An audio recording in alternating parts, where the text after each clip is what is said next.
Shalom Bapak, Ibu, Saudara, dan Saudari yang terkasih.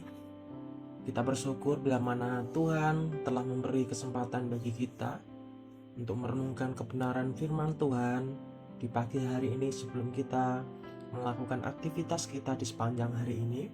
Mari kita minta pertolongan kepada Tuhan. Mari kita bersatu di dalam doa. Bapa yang penuh kasih, terima kasih untuk kasih dan setiamu. Terima kasih untuk nafas yang baru, untuk berkat-Mu yang kami boleh rasakan pada pagi hari ini. Ya Bapa, sebelum kami mau mengawali aktivitas kita di sepanjang hari, biarlah Tuhan menolong di dalam setiap kehidupan kami. Yang nama-Mu yang kami agungkan, kami muliakan. Dalam nama Yesus kami mengucap syukur. Haleluya. Amin.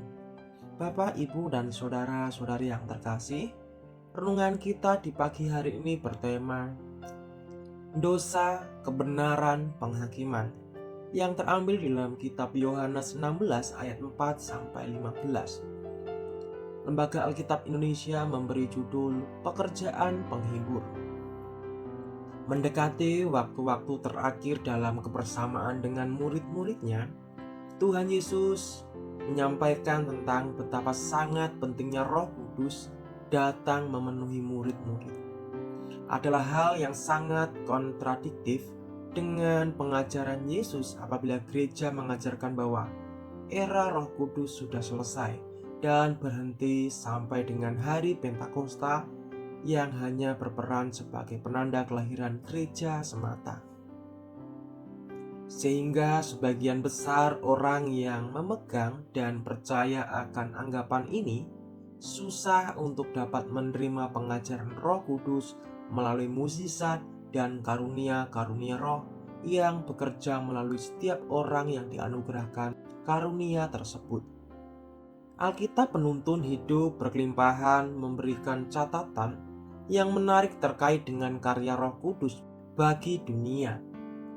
Dijelaskan di sana istilah menginsafkan dalam bahasa Yunani, elenko, berarti menyingkapkan, membuktikan ketidakbenaran, dan meyakinkan terkait dengan hal tersebut.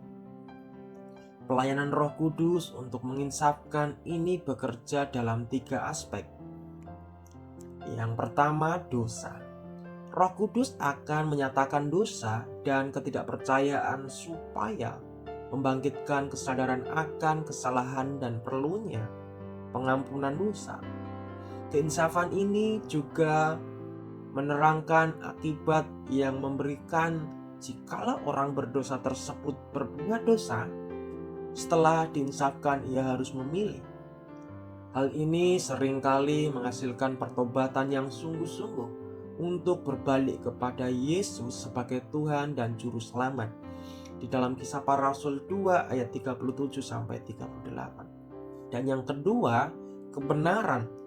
Roh Kudus menginsafkan orang dan memberikan pengertian bahwa Yesus adalah anak Allah yang benar, yang telah bangkit dari antara orang mati, dimuliakan oleh Allah, dan kini Tuhanlah yang berkuasa atas segala sesuatu.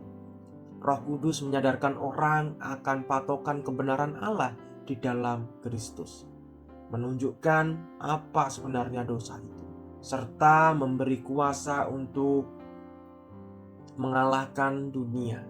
Di dalam Kisah Para Rasul 3 ayat 12 sampai 16 dan pasal ke-7 ayat 51 sampai 60, dan juga di dalam 1 Petrus 3 ayat yang ke-18. Dan yang ketiga, penghakiman. Roh Kudus juga menginsafkan orang yang memberikan pengertian bahwa iblis sudah dikalahkan di kayu salib di dalam Yohanes 12 ayat 31 dan juga pasal yang ke-16 ayat yang ke-11. Penghakiman Allah atas dunia saat ini di dalam Roma 1 ayat 18 sampai 32 serta penghakiman seluruh umat manusia di masa depan di dalam Matius 16 ayat yang ke-27 dan juga di dalam Kisah Para Rasul 17 ayat 31. Karya Roh Kudus untuk menginsafkan orang akan dosa, kebenaran, dan penghakiman akan dinyatakan di dalam semua orang yang telah dibaptis dalam Roh Kudus dan menjadi orang percaya yang sungguh-sungguh dipenuhi Roh Kudus. Kristus ketika dipenuhi dengan Roh Kudus di dalam Lukas 4 ayat yang ke-1 bersaksi kepada dunia bahwa dunia membenci aku dan bahwa pekerjaan-pekerjaannya adalah jahat. Di dalam Yohanes 7 ayat yang ke-7 dan juga di dalam Yohanes 15 ayat yang ke-18. Dan kesaksian ini mengundang orang untuk bertobat di dalam Matius 4 ayat yang ke-17. Yohanes Pembaptis penuh dengan Roh Kudus sejak lahir, menyingkapkan dosa umat Yahudi yang memerintahkan mereka untuk mengubah cara hidupnya di dalam Lukas 3 ayat 1 sampai 20. Petrus penuh dengan Roh Kudus di dalam Kisah Para Rasul 2 ayat yang keempat menginsafkan 3.000 orang berdosa dan mengajak mereka untuk bertobat dan menerima pengampunan dosa di dalam Kisah Para Rasul 2 ayat 37 sampai 41. Setiap pengkhotbah atau gereja yang tidak menyingkapkan dosa di depan umum untuk menuntut pertobatan dan kebenaran Alkitabiah bukan dipimpin oleh Roh Kudus. Di dalam 1 Kisah Para Rasul 14 ayat 24 sampai 25 dengan jelas menyatakan bahwa kehadiran Allah di dalam suatu jemaat dikenali dengan penyingkapan dosa orang yang belum percaya, yaitu rahasia hati mereka yang diikuti dengan keinsapan untuk bertobat dan menerima keselamatan.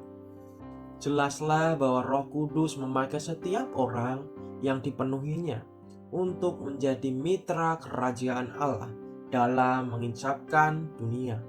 Orang-orang yang tidak atau belum percaya akan dosa, kebenaran dan penghakiman, namun yang perlu diingat adalah bukan kita yang menghakimi dunia, melainkan kita memperingatkan mereka akan penghakiman yang akan datang dari Allah dan menimpa kepada mereka yang tidak percaya kepada Tuhan Yesus. Mengingat akan kebenaran firman Tuhan di pagi hari ini, di era Pentakosta yang ketiga ini, era penemuan jiwa terbesar dan terakhir sebelum kedatangan hari Tuhan yang besar dan dahsyat, mana Tuhan Yesus memanggil dan menetapkan kita sebagai rasul atau pembawa pesan Pentakosta.